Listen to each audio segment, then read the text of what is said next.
Boa noite. Estamos aqui hoje para apresentar o nosso projeto de saúde e homeostase da enfermagem, da professora Cleide Rufino, a nossa sala de aula interativa. O nosso grupo é integrado por Ellen, Fernanda, Lorena, Lívia, Luciale, Tamires e Thaís. O tema do nosso projeto é o sistema urinário. Bom, preparamos 3 links bem legais dentro da nossa sala de aula para explicar melhor como esse sistema funciona. Mas para isso, antes precisamos ver alguns conceitos. O primeiro link é um mapa mental. E ali a gente vai conseguir ver alguns conceitos de bioquímica, onde futuramente, ao decorrer da aula, a gente vai poder integrar com o nosso sistema.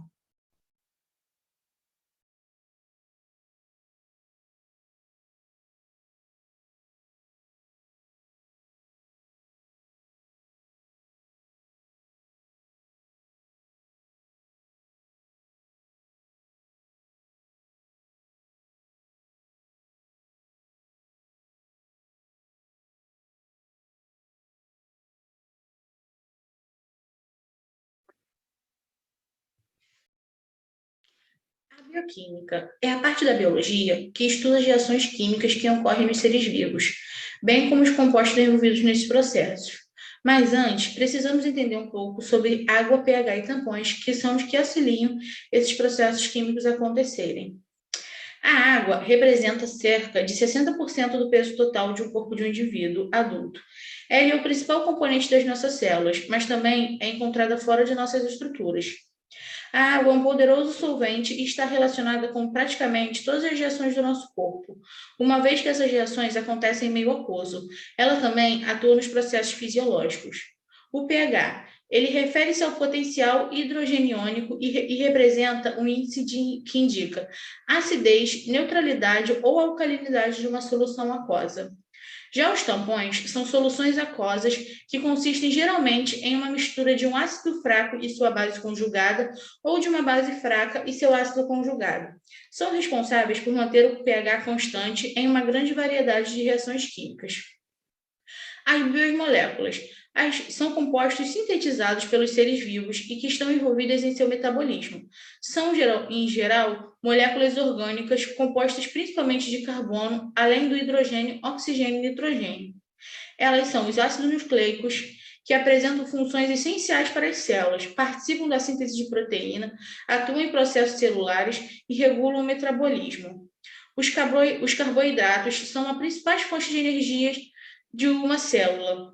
Os carboidratos atuam como sinalizadores do organismo, participam da estrutura da parede celular e da formação dos ácidos nucleicos, e eles podem ser divididos em 4 grupos, que são eles os monossacarídeos, disacarídeos, oligosacarídeos e polissacarídeos.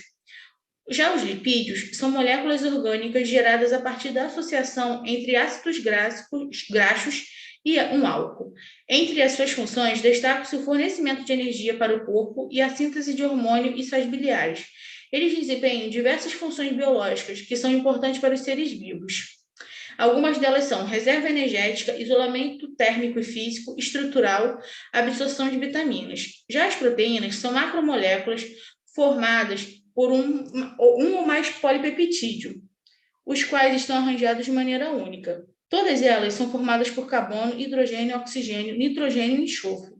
As proteínas atuam como catalisadores, alteram a velocidade de uma reação, na defesa do organismo e em várias outras importantes funções.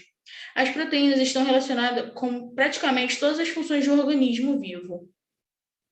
Algumas dessas funções são o metabolismo. O metabolismo refere-se ao conjunto de reações químicas que ocorrem na célula e permitem o seu adequado funcionamento. O metabolismo pode ser dividido em 2 etapas, o catabolismo e o anabolismo. As enzimas são moléculas orgânicas de natureza proteica e agem nas reações químicas das células como catalisadores, ou seja, aceleram a velocidade das reações sem alterá-las. Geralmente são catalisadores mais eficazes por suas especialidades. Alguns fatores podem alterar essa atividade, como temperatura, pH e concentração de enzimas no substrato. A ATP é a adenosina de trifosfato. É a principal molécula transportadora de energia nos seres vivos. A maior parte da energia química que o organismo precisa para realizar seu metabolismo é proveniente das reações de hidrólise dessa molécula. Temos também a respiração celular e a fotossíntese, que são tipos de metabolismo energético. A fotossíntese é um processo de síntese de glicose a partir do gás carbônico e da água, na presença da luz. Já a respiração celular é o processo de quebra da molécula de glicose para a liberação da energia que nela se encontra armazenada. Ela ocorre na maioria dos seres vivos. Pode ser realizada de duas formas: a respiração aeróbica, na presença de gás carbônico do ambiente, e na respiração anaeróbica, na ausência do gás oxigênio. A respiração aeróbica ocorre através de três fases. A primeira etapa é a glicólise, a segunda é o ciclo de Krebs e a terceira e última etapa é a fosforilação oxidativa ou cadeia respiratória. Já a respiração anaeróbica possui como um exemplo mais importante a fermentação. A fermentação consiste apenas na primeira etapa da respiração celular, ou seja, a glicólise. A fermentação ocorre no hieloplasma, quando não há disponibilidade de oxigênio.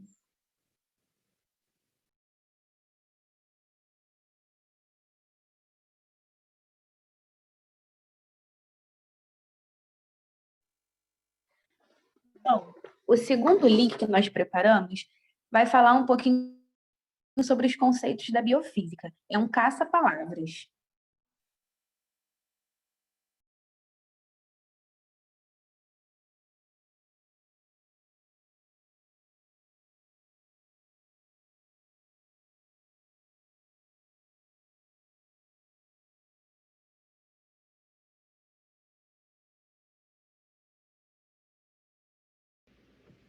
Soluções. Solução é qualquer mistura homogênea e seus componentes são chamados de solvente e soluto. Soluto é o que está sendo dissolvido, em geral, em menor quantidade na solução. Já o solvente é a substância que dissolve o soluto, normalmente em maior concentração na solução. Substâncias heterogêneas são chamadas de suspensões. Para entender melhor, vejamos o exemplo abaixo. O plasma é considerado uma solução, enquanto o sangue é uma suspensão. O plasma mais as células sanguíneas. A solubilidade do soluto no solvente depende diretamente da temperatura e é expressa pelo coeficiente de solubilidade, que é considerado, por sua vez, a quantidade máxima de soluto capaz de se dissolver em um volume de solvente em temperatura que seja conhecida. Fluidos. Fluido é o que corre ou se expande como líquido, ou seja, uma substância que se deforma continuamente quando submetida a uma tensão de cisalhamento, que é um tipo de tensão gerado por forças aplicadas em sentidos iguais ou opostos. Podemos também definir fluido como sendo uma matéria que escoa constantemente depois de aplicada uma força. Nesse sentido, a matéria no estado líquido, gasoso e sólido possui inércia, mas somente no estado líquido e gasoso as matérias adquiriram aceleração, quando aplicada uma força externa. Além disso, os fluidos distinguem-se dos sólidos em sua composição, pois as moléculas nos sólidos estão agrupadas. Existe uma interação molecular forte. Força. A força é uma interação entre dois corpos, medidas em Newton. Ela produz variação de velocidade, portanto, uma variação da aceleração. Ao contrário do que se pensa, a força não ocorre somente quando há movimento. Em uma estrutura como um prédio, estão sendo exercidas forças de ação invisível para que ele se mantenha em pé, mesmo estando estático. A força está relacionada também às 3 leis de Newton. Pressão. Existem vários tipos de pressão, como a hidrostática, que é a pressão que um fluido exerce sobre o outro. A pressão atmosférica, que é a pressão que o peso do ar exerce sobre a superfície e depende da altitude do local. A pressão osmótica, que é a pressão externa aplicada a uma solução mais concentrada para evitar a osmose, ou seja, a diluição da mesma, e a pressão sanguínea, que é a pressão exercida na parede das artérias para que ocorra o fluxo sanguíneo.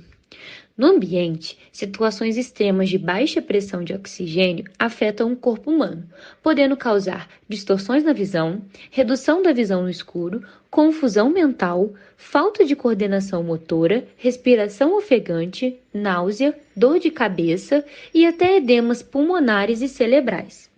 Biologia celular, transporte através de membranas celulares. Para sobreviver e crescer, as células devem ser capazes de trocar moléculas com o seu ambiente. Devem importar nutrientes como açúcares e aminoácidos e eliminar produtos metabólicos residuais. Também devem regular as concentrações de uma variedade de íons inorgânicos em seu citosol e organelas. Algumas moléculas, como o CO2 e o O2, podem simplesmente se difundir pela bicamada lipídica da membrana plasmática, mas a grande maioria não pode. Em vez disso, a sua transferência depende de proteínas de transporte de membrana especializadas, que se estendem pela bicamada lipídica, proporcionando passagens privativas ao longo da membrana para substâncias selecionadas. Bioeletricidade. Entendendo a origem da palavra, percebemos que bioeletricidade significa a produção ou propagação de uma corrente elétrica em seres vivos. Nosso corpo possui um campo de energia eletromagnético chamado de aura do ser humano. O corpo humano é composto por mais de 50% de solução salina, chamada de soro fisiológico, um bom condutor de eletricidade. Importante conhecermos mais sobre o nosso sistema nervoso, assim como os neurônios, nossas células nervosas. O neurônio é a unidade funcional do sistema nervoso, ou seja, a menor estrutura que pode realizar as funções de um sistema. São células nervosas que desempenham o papel de conduzir os impulsos nervosos. Os neurônios são células com processos longos que se estendem a partir do corpo celular. Os neurônios possuem 3 partes principais, as quais chamamos de dendritos, corpo celular e axônios. Trocas de gases. As trocas gasosas de oxigênio e dióxido de carbono que ocorrem entre o ar dos alvéolos e o sangue dos pulmões acontecem por difusão passiva. A difusão passiva, também chamada de difusão simples, é um processo que permite o movimento livre de substâncias através da bicamada lipídica das membranas plasmáticas das células, sem o auxílio de proteínas transportadoras na membrana. A respiração externa ou a troca de gases que acontece nos pulmões nada mais é do que a difusão do oxigênio do ar nos alvéolos pulmonares para o sangue dos capilares pulmonares e a difusão do dióxido de carbono em direção contrária. Imaginologia. Agentes mutagênicos e teratogênicos. O ciclo celular é constituído de divisões celulares, ou seja, cada divisão celular é um ciclo. Esse processo é dividido em etapas principais que são as seguintes: uma fase mitótica, também chamada de fase M, na qual ocorre a divisão, e uma fase intermediária, a qual é chamada de intérfase. A intérfase se divide em 3 partes: a fase S, na qual ocorre a síntese de DNA. As mutações podem ser classificadas em 3 categorias: mutações genômicas, que afetam o número de cromossomos da célula e são originadas pela não segregação de um par cromossômico durante a meiose. Mutações cromossômicas, que modificam a estrutura de cromossomos específicos e podem ser divididas em numéricas, que ocorrem pela perda ou acréscimo de um ou mais cromossomos, ou estruturais, que ocorrem pela quebra em um ou mais cromossomos.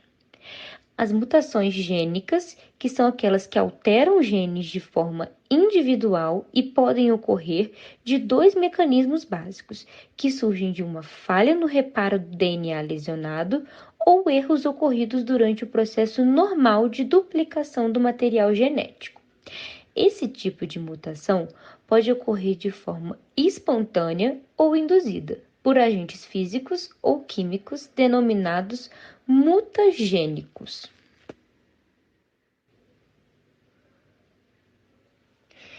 Efeitos da radiação. O dano ao material genético é intrínseco aos diversos processos ao qual o organismo está submetido. Ele pode ocorrer de várias formas, como pela clivagem espontânea das ligações químicas do DNA, pela reação com substâncias genotóxicas, que são subprodutos do metabolismo celular normal ou que ocorre no ambiente, e pela ação de agentes ambientais, como radiações ultravioleta e ionizante.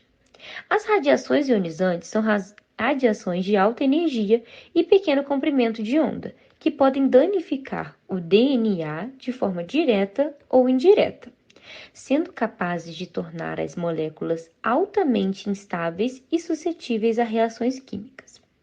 Como a energia da radiação é inversamente proporcional ao seu comprimento de onda, a radiação ionizante penetra mais profundamente nos tecidos do que a violeta, provocando ionização das moléculas encontradas em seu trajeto.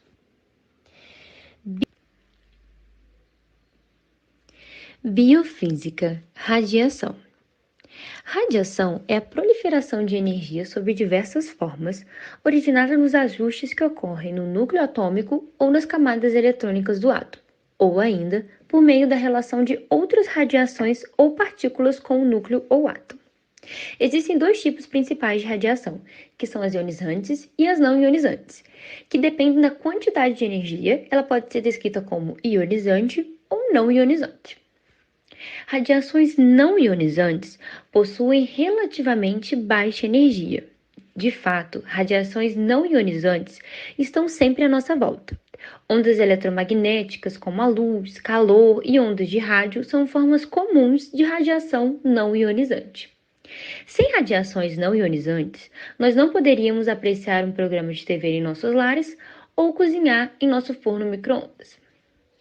Altos níveis de energia, radiações ionizantes. Elas são originadas no núcleo de átomos e podem alterar o estado físico de um átomo e causar a perda de elétrons, tornando-os eletricamente carregados. E esse processo se chama ionização. Um átomo ele pode se tornar ionizado quando a radiação colide com um de seus elétrons.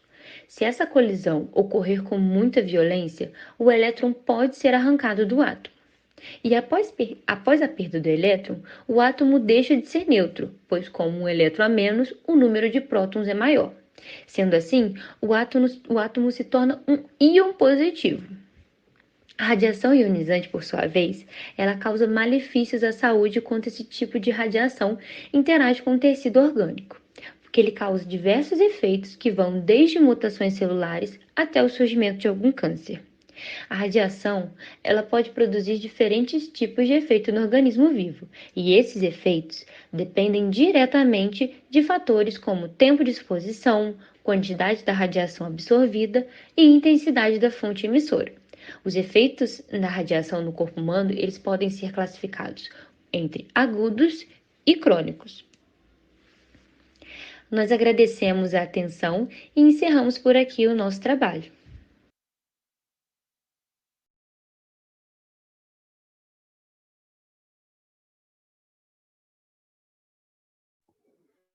Bom, agora nós vamos para o nosso terceiro link, que é um vídeo em Grau My Life, explicando também agora melhor, né, sobre a anatomia e a fisiologia do nosso sistema.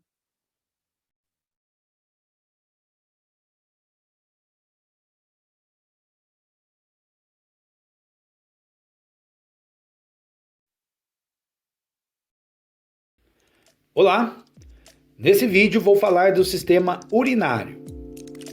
O sistema urinário é responsável pela produção, o armazenamento e a eliminação da urina, que contém substâncias que podem ser tóxicas ou prejudiciais ao organismo humano, como a amônia, a ureia e o ácido úrico. Essas substâncias são provenientes de reações químicas que acontecem dentro das células do corpo humano, durante os processos metabólicos que elas realizam. O sistema urinário faz parte do sistema excretor, que é responsável pela eliminação de impurezas do organismo.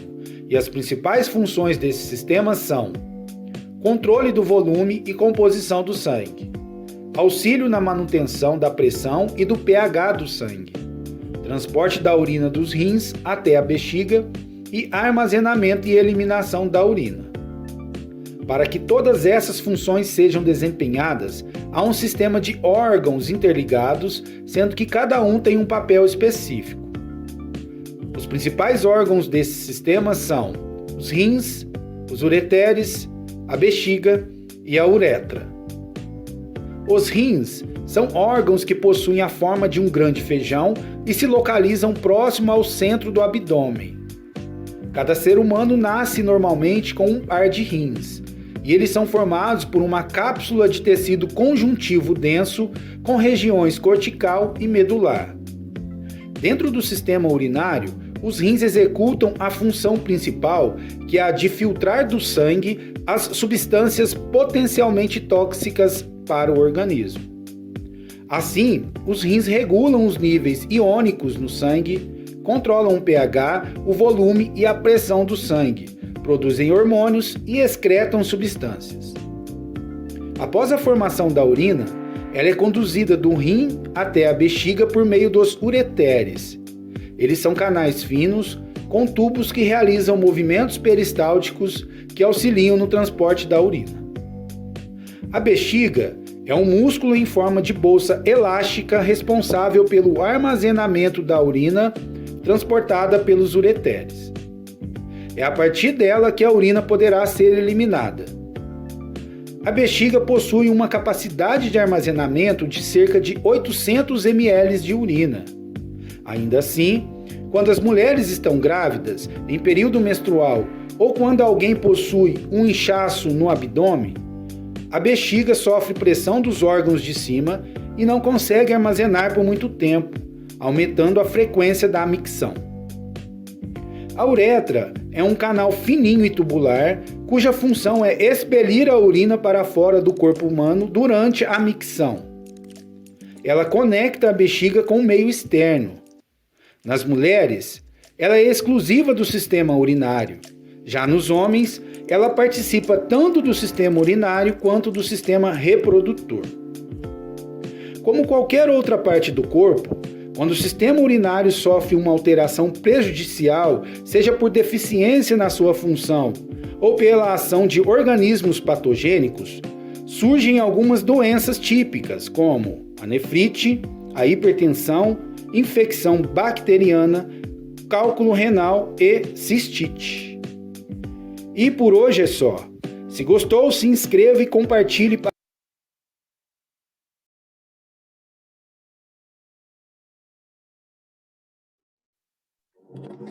Bom, entender a homeostase do sistema urinário e de todos os outros sistemas é fundamental para a área da saúde.